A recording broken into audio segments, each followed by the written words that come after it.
जय माता दी, जय मां कामाख्या। देव राधा ट्रस्ट, सत्यवाणी चैनल। कामाख्ये वरदे देवी नीलपर्वतवासिनी त्वं देवी जगत माता योनि मुद्रे नमस्तुते। कामाख्ये काम संपन्ने कामेश्वरी हर प्रिये काम नाम देहि में नित्यम कामेश्वरी नमस्तुते।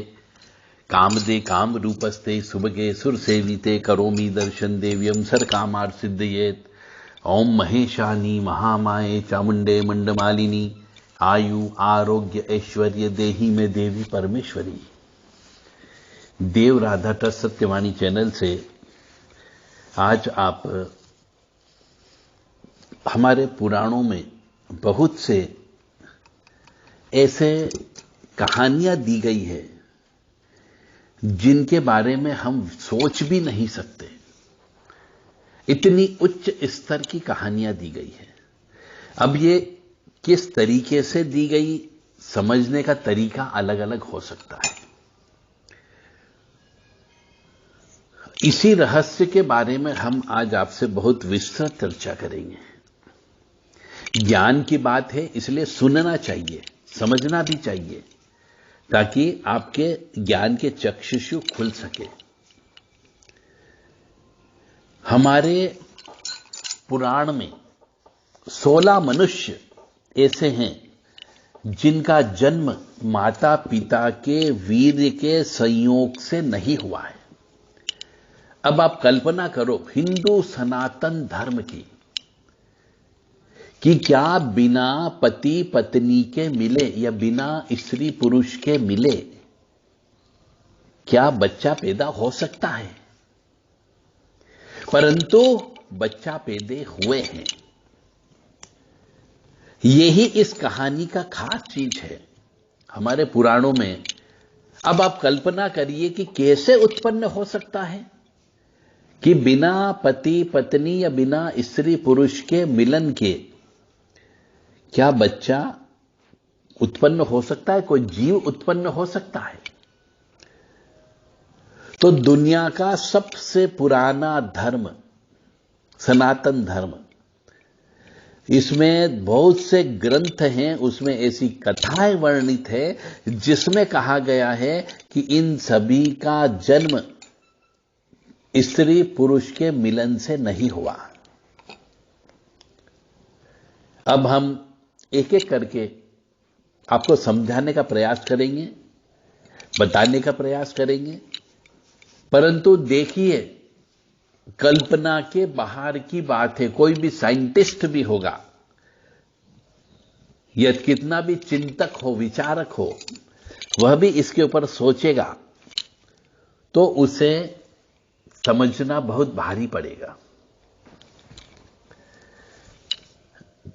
तो राजा पृथु के जन्म की कथा हम आपको आज सुनाएंगे, और भी कथा सुनाएंगे। जैसा कि मैंने आपको कहा है 16 मनुष्य ऐसे हैं जो बिना स्त्री पुरुष के मिलन के उत्पन्न हुए हैं, और उनमें कितनी ताकत रही होगी उसकी कल्पना आप नहीं कर सकते।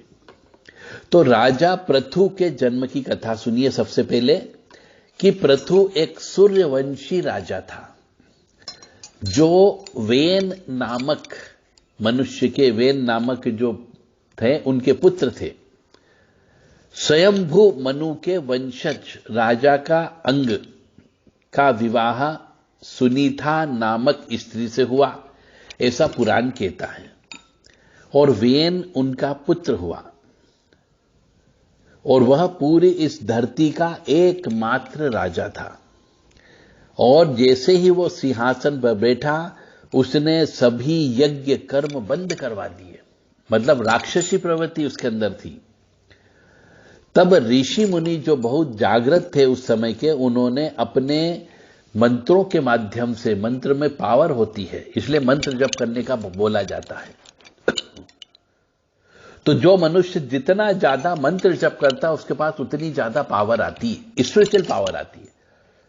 वह जो जिसके बच्चे पैदा नहीं हो उनको भी बच्चे पैदा कर सकता है, और जिनके यहां दरिद्रता है उनके यहां लक्ष्मी दिला सकता है, और जिनके यहां क्लेश है उनके यहां शांति ला सकता है। इसीलिए कहते हैं कि घरों में ऋषि मुनियों को बुलाना चाहिए, घरों के अंदर जो जागृत मनुष्य होते हैं उनको बुला करके भोजन प्रसादी करना चाहिए। तो वह पूरी धरती का जब मालिक बन गया तो उसने यज्ञ कर्म आदि बंद करा दिए। तो ऋषि मुनियों जो थे उन्होंने अपने मंत्र शक्ति के माध्यम से कुश में जल लेकर के उसे मार डाला।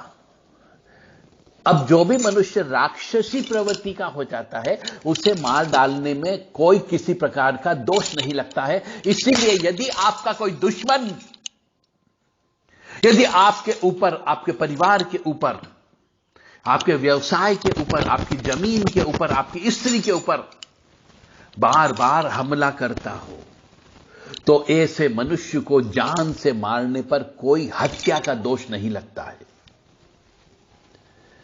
इसलिए तंत्र शास्त्र में शत्रु नाश करने की बहुत सारी प्रक्रिया दी गई है।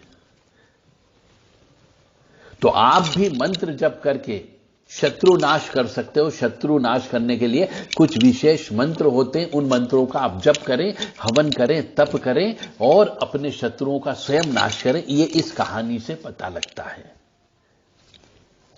यदि आपको मंत्र चाहिए शत्रु नाश करने का तो देव राधा ट्रस्ट सत्यवाणी चैनल से संपर्क कर सकते हैं। उस मंत्र की आपको दीक्षा भी दी जाएगी और मंत्र का प्रयोग भी बताए जाएंगे, परंतु इसके लिए आपको देव राधा ट्रस्ट में आकर के कुछ दिन रहना होगा।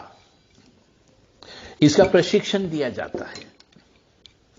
तो जिस किसी भी मनुष्य को अपने शत्रुओं का नाश करना हो वो मनुष्य देव राधा ट्रस्ट से संपर्क कर सकता है।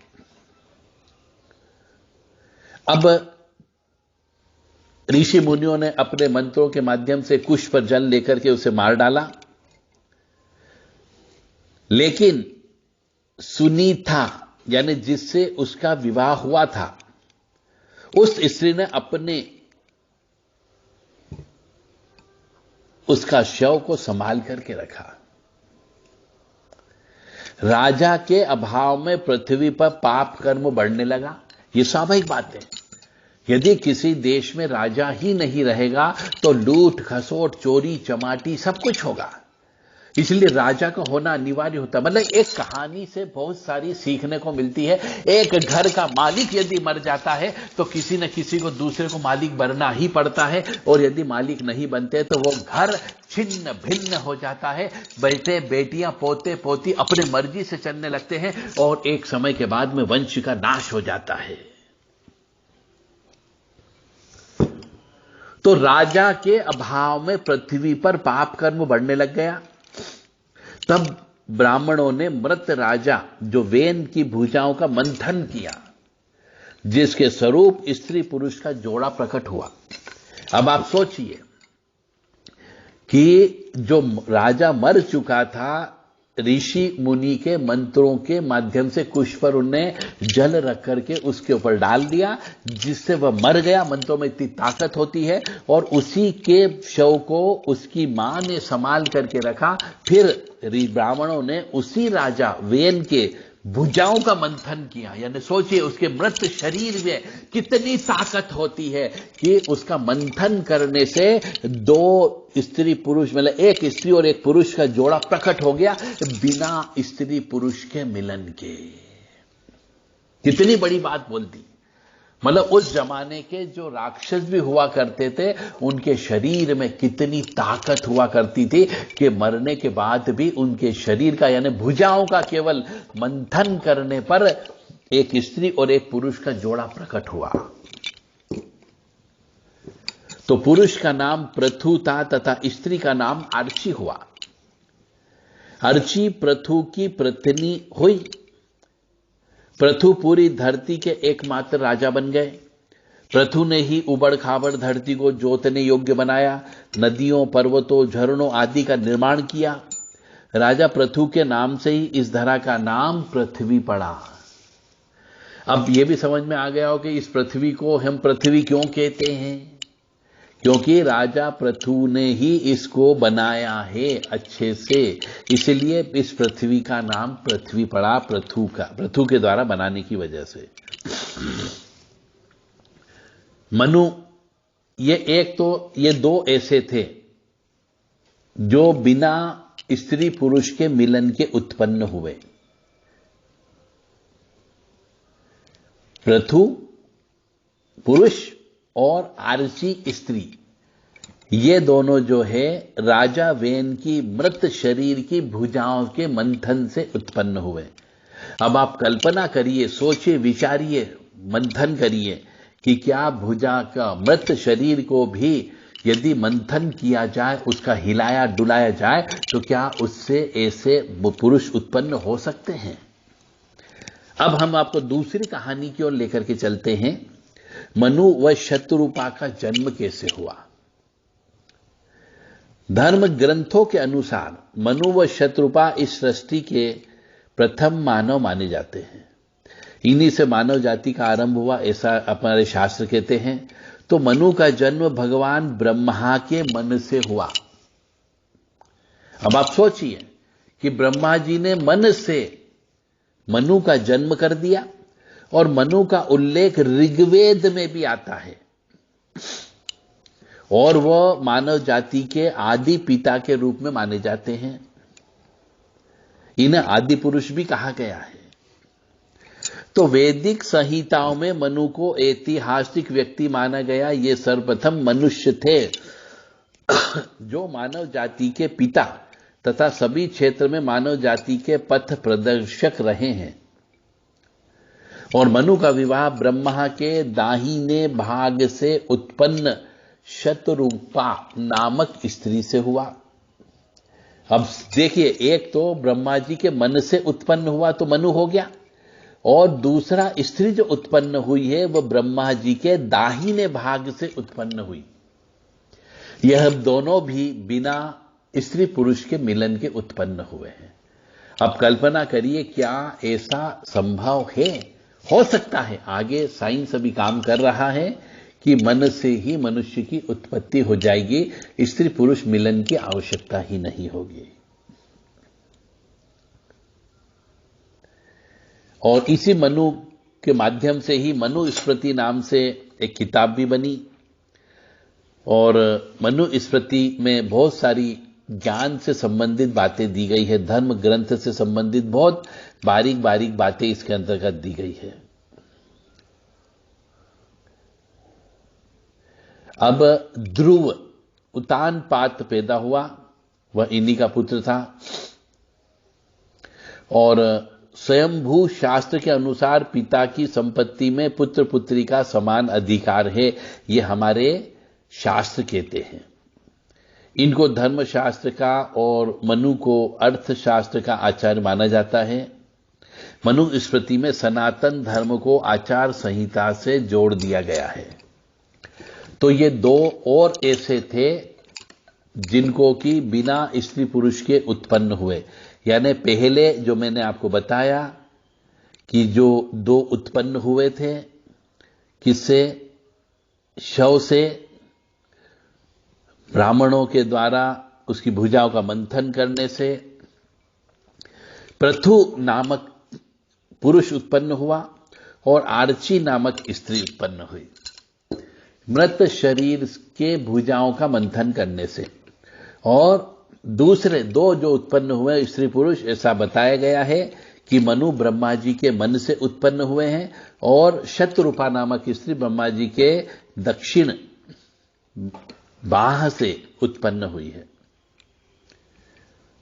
अब हम आते हैं अगले ऋषि श्रृंग की जन्म की कथा। ऋषि श्रृंग महात्मा कश्यप के पुत्र थे। महात्मा कश्यप बहुत ही प्रतापी ऋषि थे, और उनका वीर जो है अमोघ था। भयंकर तपस्या करते थे कश्यप ऋषि। तो एक बार वे तालाब में स्नान करने के लिए गए। वहां पर उनने एक उर्वशी नामक अप्सरा को देख करके जल में ही उनका वीर्य निकल गया और उनके वीर्य को जल के साथ में एक हिरणी ने पी लिया, जिससे उसे गर्भ रह गया और वह हिरणी एक देवकन्या थी। किसी कारण से ब्रह्मा जी ने उसे श्राप दिया था कि तू हिरणी जाति में जन्म लेकर एक मुनि पुत्र को जन्म देगी, तब तू श्राप से मुक्त होगी। तो इसी श्राप के कारण महामुनि ऋषि श्रृंग उस मृगी के पुत्र हुए और वे बहुत तपोनिष्ठ थे, बहुत तप करते थे। उनके सिर पर एक सिंह भी था, इसलिए उनका नाम ऋष्य श्रृंग प्रसिद्ध हुआ। तो वाल्मीकि नाम रामायण के अनुसार राजा दशरथ के पुत्र प्राप्ति के लिए पुत्रेष्ठ यज्ञ करवाया था। इस यज्ञ को मुख्य रूप से ऋषि श्रृंग ने ही संपन्न किया था और इस यज्ञ के फलस्वरूप ही भगवान श्री राम, लक्ष्मण, भरत, शत्रुघ्न का जन्म हुआ। तो अब तीसरे मतलब अगले कड़ी में 4 के अलावा ये 5वें नंबर के ऐसे ऋषि मुनि हुए हैं जो बिना किसी स्त्री पुरुष के मिलन के उत्पन्न हुए हैं। अब आते हैं अपन आगे की राजा सगर। आपने कहानी सुनी होगी, टीवी पर भी देखी होगी कि राजा सगर के 60,000 पुत्र हुए। तो रामायण के अनुसार इक्ष्वाकु वंश में सागर नामक एक प्रसिद्ध राजा हुए। उनकी 2 रानियां थी, केशिनी और सुमति। कई हजार वर्षों तक संतान जन्म न होने पर राजा ने अपनी दोनों रानियों के साथ हिमालय पर्वत पर जाकर पुत्र कामना से तपस्या करने लगे। तब महर्षि भृगु ने उन्हें वरदान दिया कि एक रानी को 60,000 अभिमानी पुत्र प्राप्त होंगे तथा दूसरे से वंशधर पुत्र प्राप्त होगा। तो बाद में सुमति ने तंबू के आकार के एक गर्भ पिंड को जन्म दिया। राजा उसे फेंक देना चाहते थे, किंतु तभी आकाशवाणी हुई कि इस तंबू में 60,000 बीज हैं। घी से भरे एक एक मटके में एक एक बीज सुरक्षित रखने पर बाद में ये 60,000 पुत्र आपको प्राप्त होंगे। इसे महादेव का विधान मान करके सागर ने उन्हें वैसे ही सुरक्षित रखा। समय आने पर उन मटकों में से 60,000 पुत्र उत्पन्न हुए। तब राजा सगर ने अश्वमेध यज्ञ किया तो उन्होंने अपने 60,000 पुत्रों को उस घोड़े की सुरक्षा में नियुक्त कर दिया। अब देवराज इंद्र ने उस घोड़े को छल पूर्वक चुरा लिया तो कपिल मुनि के आश्रम में बांध दिया। राजा सगर के 60,000 पुत्र उस घोड़े को ढूंढते ढूंढते कपिल मुनि के आश्रम पहुंचे। उन्हें लगा कि कपिल मुनि ने ही उनका यज्ञ का घोड़ा चुराया है।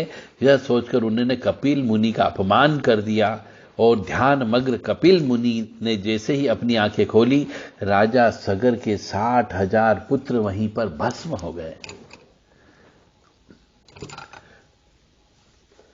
अब राम, लक्ष्मण, भरत, शत्रुघ्न के जन्म की कथा, यानी इसके पहले जो अभी आपको बताया था कि इस प्रकार से 60,000 जो सगर के पुत्र हुए राजा सगर के, ये एक तुमड़े में से उत्पन्न हुए बिना स्त्री पुरुष के मिलन के। तो क्या ये संभव है? आप सोचें, विचारें, मनन करें। परंतु ये सनातन धर्म है, यहां पर सब कुछ संभव हो सकता है। जैसे आप और हम बिना तार के एक दूसरे को देख पाते हैं, वीडियो कॉलिंग कर पाते हैं, बात कर पाते हैं, कोई तार का प्रयोग नहीं हो रहा है, परंतु आप, हम बोल रहे हैं, आप सुन रहे हो और आप सुन रहे हो तो आपको अच्छा भी लग रहा है। यह भी कभी कोई कल्पना नहीं कर सकता। तो इसका मतलब हमारा सनातन धर्म कितना उच्च कोटि का रहा है पुराने जमाने में कि बिना स्त्री पुरुष के मिलन के भी बच्चे पैदा होते थे। अब राम, लक्ष्मण, भरत, शत्रुघ्न की कथा भी हम आपको बता देते हैं कि दशरथ जी बूढ़े हो चुके थे, लेकिन उनका वंश संभालने के लिए उनका पुत्र रूपी कोई वंशज नहीं था। उन्होंने पुत्र कामना के लिए अश्वमेध यज्ञ किया तथा पुत्र कामेष्टि यज्ञ करने का विचार किया।